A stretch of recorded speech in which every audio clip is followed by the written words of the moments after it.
Hello friends, today's topic is Kent's 12 observation. Kent के 12 observation Organon में बहुत important होते हैं। अगर आप ऑर्गेनॉन ऑफ मेडिसिन का एग्ज़ाम देने जा रहे हैं तो आपको ये 12 ऑब्जर्वेशन एज इट इज़ याद होना बहुत ज़रूरी है। अगर आपको इसके कंटेंट्स नहीं भी याद हैं लेकिन आप फिर भी एग्ज़ाम में इसको पॉइंट वाइज लिख कर आ जाते हैं तो भी आपको मार्क्स मिल जाते हैं, unless and until the question is not subjective और ऐसे टाइप। So let's begin. पहला जो ऑब्जर्वेशन है वो है prolonged and final decline of the patient. इस स्टेटमेंट से क्या पता चलता है कि पेशेंट की हेल्थ डिक्लाइन हो रही है, मतलब हमने जो मेडिसिन दी है पेशेंट को वो सूटेबल नहीं है, हमारा मेडिसिन सिलेक्शन गलत है। इन्फेरेंस मतलब हमें इससे क्या पता चलता है, तो हमने कोई डीप एक्टिंग रेमेडी दे दी है पेशेंट को जिसकी पोटेंसी बहुत हाई थी, ठीक है। डिस्ट्रक्शन इसमें स्टैब्लिश हो गया है उसकी वजह से, और ये केस इनक्यूरेबल होने की तरफ टेंड कर रहा है। इसकी प्रोग्नोसिस अगर हम लोग देखें तो वो अनफेवरेबल है। ऐसे केस में जो प्रोग्नोसिस होती है वो कभी भी फेवरेबल नहीं हो सकती। Now what to do in such case, हमें क्या करना चाहिए, हमें उस मेडिसिन को एंटीडोट करना है, ठीक है। और इससे हमें क्या पता चला, हमने क्या कंक्लूड किया कि कभी भी अगर हमारे पास कोई क्रॉनिक केस आता है तो हमें उसमें डीप एक्टिंग रेमेडी नहीं देनी है। हमें ज़्यादा से ज़्यादा 30 से 200 पोटेंसी की ही मेडिसिन देनी है, क्योंकि इससे ज़्यादा डीप एक्टिंग अगर हम लोग मेडिसिन देंगे ऑर्गेनिक डिजीज़ में तो फिर क्या होगा, वो अनफेवरेबल प्रोग्नोसिस हो सकती है उसकी, जिसकी वजह से ये जो ऑब्जर्वेशन है prolonged and final decline of the patient ये ट्रू हो सकता है। नेक्स्ट ऑब्जर्वेशन है long aggravation but final slow improvement. इसका पेशेंट में बहुत अच्छा बहुत अच्छा एग्रेवेशन है, बहुत ज़्यादा एग्रेवेशन है और बहुत कम सा इम्प्रूवमेंट है। इसका ये मतलब हो सकता है कि ये या तो ऐसा हो सकता है कि एग्रेवेशन है तो हम लोग ये कहते हैं कि होम्योपैथी में एग्रेवेशन अगर हो गया तो मेडिसिन काम कर रही है, लेकिन इसमें बहुत स्लो इम्प्रूवमेंट है, ठीक है। तो ऐसा भी हो सकता है कि ये केस ठीक हो भी जाए और नहीं भी हो। ये केस एक बॉर्डर लाइन केस है जो कि इनक्यूरेबल होने की तरफ कभी भी टेंड हो सकता है, क्योंकि इसमें एग्रेवेशन बहुत ज़्यादा है, ठीक है।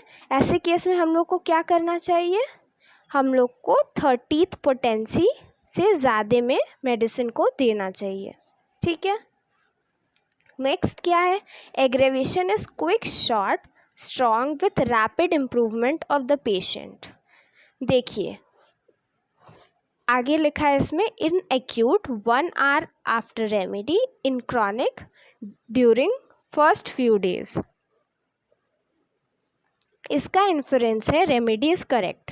देखिए इसको हम ऐसे समझते हैं कि हमारे पास कोई पेशेंट आया, हमने उसे मेडिसिन दी, मेडिसिन होने के बाद देने के बाद उसे मतलब जब उसने मेडिसिन ली उसके बाद उसको एग्रेवेशन, शॉर्ट क्विक एग्रेवेशन हुआ पर रैपिड इम्प्रूवमेंट, बहुत ज़्यादा इम्प्रूवमेंट हो गया, ठीक है। इसका मतलब हमने जो होम्योपैथी का लॉ है कि एग्रेवेशन के बाद उसको आराम मिलता है वो तो करेक्ट हो गया, ठीक है। तो इसमें अगर हम लोग देखें तो इसमें विगरस रिएक्शन है, इम्प्रूवमेंट इज मार्क्ड, ठीक है। एग्रेवेशन के बाद इम्प्रूव किया patient and no structural changes are present. इसमें क्या लिखा हुआ है, प्रोग्नोसिस इज़ गुड। ऐसे केसेस की प्रोग्नोसिस अच्छी होती है, इसका मतलब पेशेंट सही की तरफ, मतलब हमने पेशेंट को सही मेडिसिन दे दी है और वो इम्प्रूवमेंट की तरफ जा रहा है। ऐसे केस में हमें क्या करना चाहिए, what to do, not to disturb the action of the medicine. हमें मेडिसिन के एक्शन को डिस्टर्ब नहीं करना चाहिए और वेट करना चाहिए कि जब तक वो मेडिसिन का मतलब जो टाइम स्पैन है वो कंप्लीट हो जाए, उसके बाद हमने आगे फॉलोअप्स में देखना है कि क्या करना है।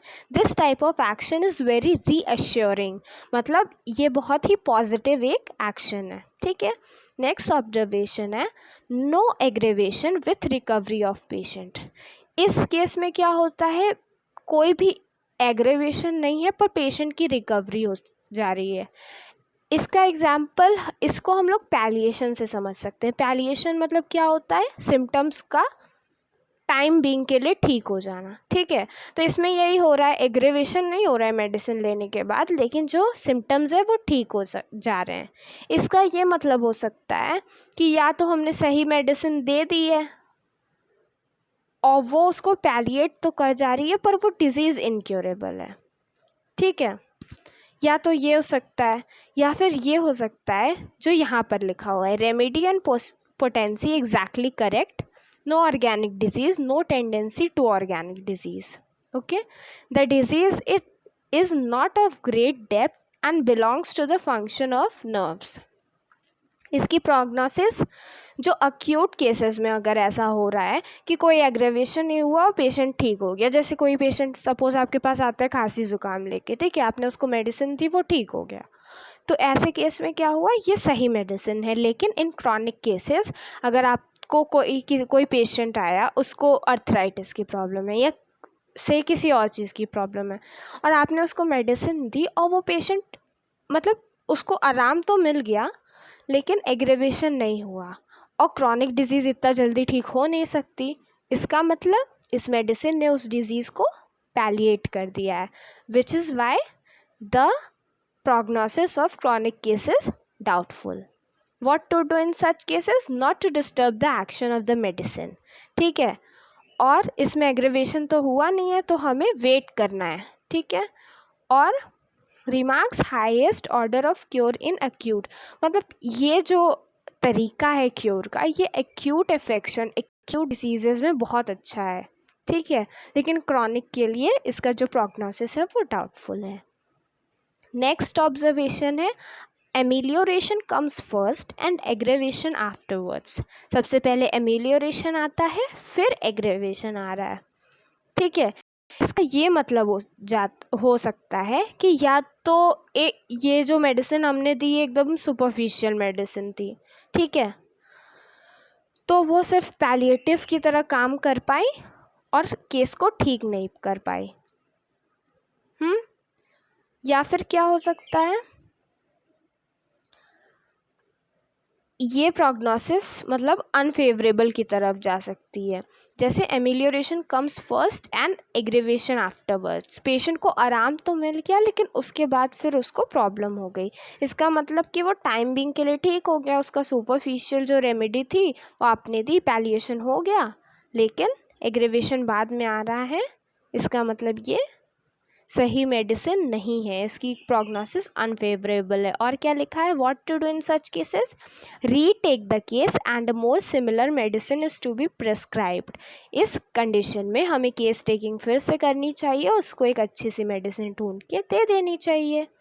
नेक्स्ट है sixth observation, too short relief of the symptom, मतलब पेशेंट को आराम तो मिला सिम्टम में लेकिन बहुत कम टाइम के लिए।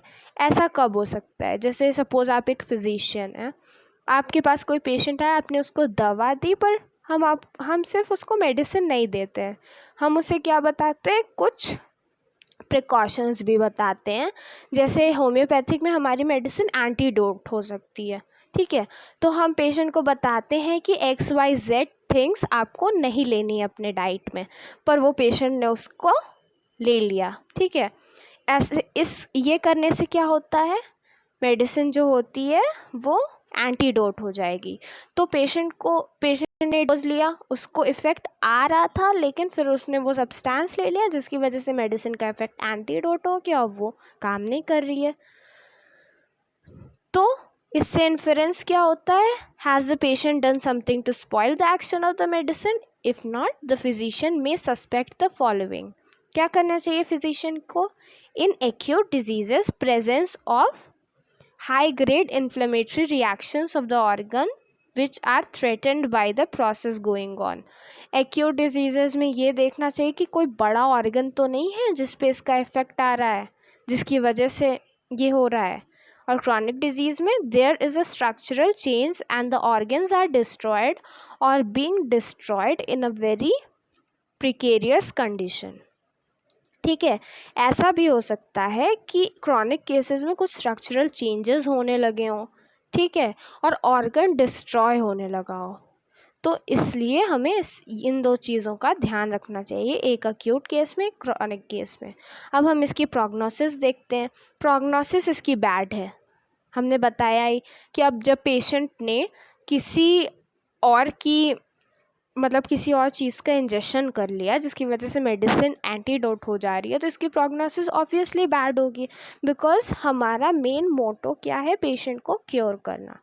अब ऐसे कंडीशन में हमें क्या करना चाहिए? In acute disease medicine has to be repeated much often और a more similar medicine is selected. क्या करना चाहिए एक्यूट डिजीज़ में?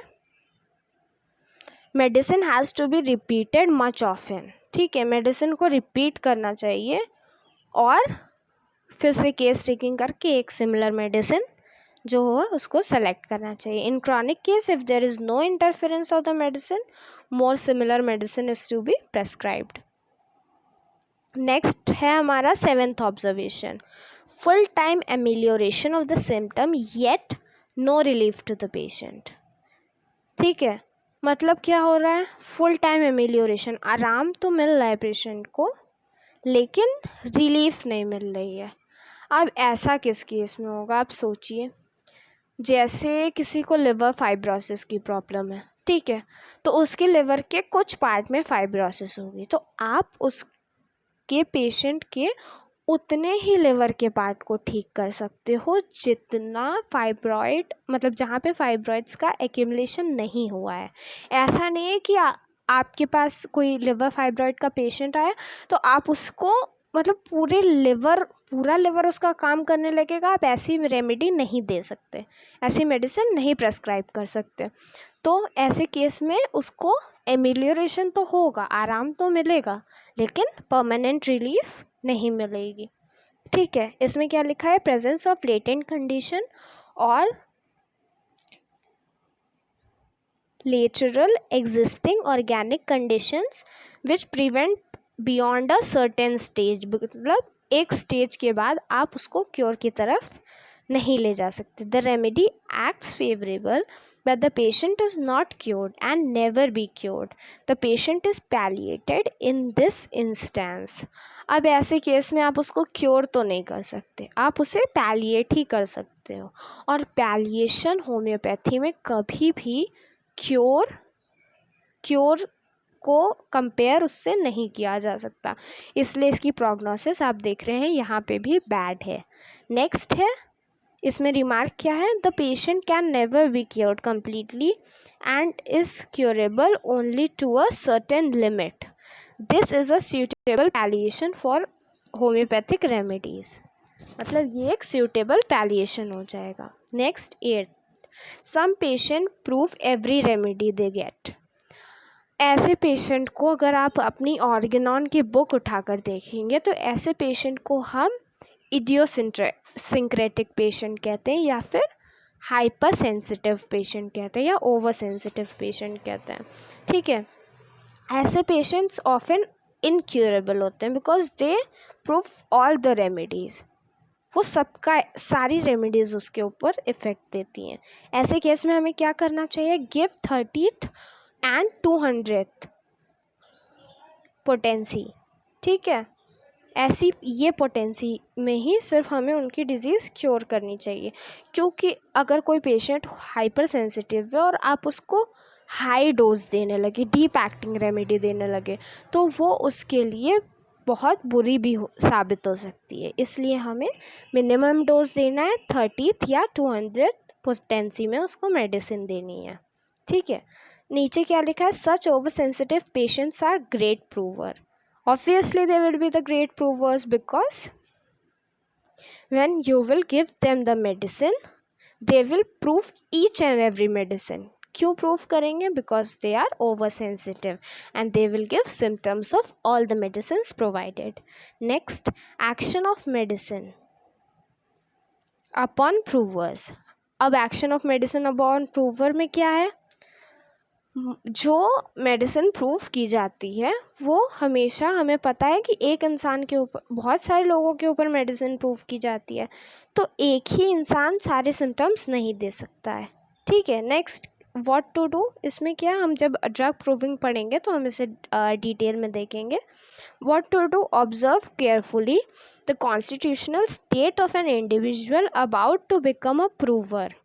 Write down and subtract them from proving. These symptoms will not very commonly appear during the proving if they note change in them. Okay, so here what do we get कि पहले अगर कोई इंसान, कोई individual medicine prove कर रहा है तो हम उसके सिम्टम्स नोट कर लेंगे. ठीक, फिर उसको मेडिसिन देंगे, फिर उसमें नए सिम्टम्स आए. अब नए सिम्टम्स में से जो सिम्टम्स उसके पास पहले से थे उसको सब्ट्रैक्ट कर देंगे तो हमें मेडिसिन के सिम्टम्स मिलेंगे. ठीक है. This is what this wants to tell. Next, 10th है new symptoms appearing after the administration of the remedy. ठीक है. अब आपके पास एक पेशेंट आया, वो कोई बीमारी लेके आया, आपने उसको रेमेडी दी. उसके बाद क्या हुआ, वो रेमेडी देने के बाद, मेडिसिन देने के बाद उसको सिम्टम्स आने लगे, नए सिम्टम्स आने लगे जो कि उसकी डिजीज़ में नहीं आ रहे थे. ठीक है. इसका सीधा सीधा मतलब है कि आपकी मेडिसिन गलत है. Greater the appearance of new symptoms, the coming out of administration of the remedy, wrong prescription. इसकी प्रोग्नोसिस भी बैड होगी. ठीक है. ऐसे केस में हमें क्या करना चाहिए? If the symptoms are of serious nature. देखिए, जैसे मान लीजिए किसी को स्किन पे रैशेज़ आ रहे हैं, हल्के फुल्के रैशेज़ आ जा रहे हैं, तो एक बार के लिए उसको इग्नोर करके आप वेट भी कर सकते हो. ठीक है.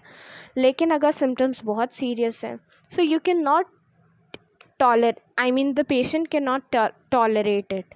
In such cases you have to antidote the medicine as soon as possible. और फिर आपको फिर से केस टेकिंग करनी पड़ेगी और आप एक सूटेबल मेडिसिन निकाल के पेशेंट को दे सकते हैं. नेक्स्ट क्या है? When old symptoms are about to reappear. ठीक है. पुराने सिम्टम्स फिर से वापस आ रहे हैं.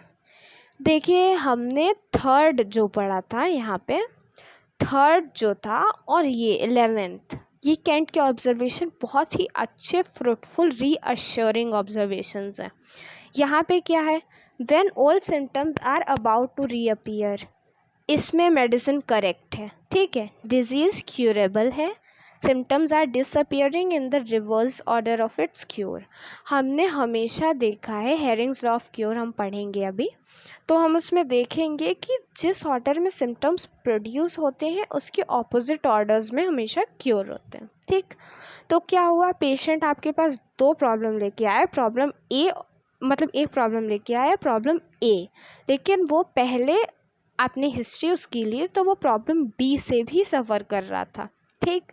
तो फ़िलहाल आपने पहले तो प्रॉब्लम ए ठीक की, लेकिन बाद में क्या हुआ, प्रॉब्लम बी के सिम्टम्स भी आने लगे. इसका मतलब वो पेशेंट ठीक हो रहा है. ठीक है. Remarks, it is well to say the patient that this is encouraging और reassuring. Obviously this will be reassuring. वो पेशेंट ठीक हो जाएगा. 12th and the last observation, symptoms take the wrong direction. Symptoms गलत डायरेक्शन ले रहे हैं. इसमें इन्फेरेंस क्या है? मेडिसिन रॉन्ग है. ठीक है. प्रोग्नोसिस बैड है. ऐसे कंडीशन में क्या करना चाहिए? A similar medicine is to be selected and administered. The medicine must be antidoted at once, other when structural changes start taking place. ठीक है. मेडिसिन को भी एंटीडोट कर देना चाहिए ऐसे केसेस में अगर स्ट्रक्चरल चेंजेस आना शुरू हो जा रहे हैं, that because that can be fatal to the patient. इसमें रिमार्क क्या है? There is a great danger in selecting a remedy on external symptoms also. If the symptoms are taking wrong direction, इसमें बहुत मुश्किल हो जाती है क्योंकि ये बहुत ही डेंजरस टास्क है। सिर्फ आउटवर्ड मैनिफेस्टेशंस के हेल्प से हम एक मेडिसिन लिखें, प्रिस्क्राइब करें, ठीक है। तो ये 12 ऑब्जर्वेशंस थे केंट के। देखिए, केंट के जो 12 ऑब्जर्वेशन हमने पूरे डिस्कस किए, इसमें से हमने थर्ड वाला और 11th वाला देखा, जो कि बहुत ही रीअश्योरिंग और बहुत ही एंकरेजिंग रिस्पॉन्सेज हैं जिनके, ठीक है। तो ये दो आपको ऐसे याद हो जाएंगे, और बचे हुए आप समझने की कोशिश कीजिएगा। कोई भी डाउट हो तो आप कमेंट सेक्शन में मुझे बता सकते हैं। इस वीडियो को लाइक करना और पेज को सब्सक्राइब करना मत भूलिएगा। Thank you.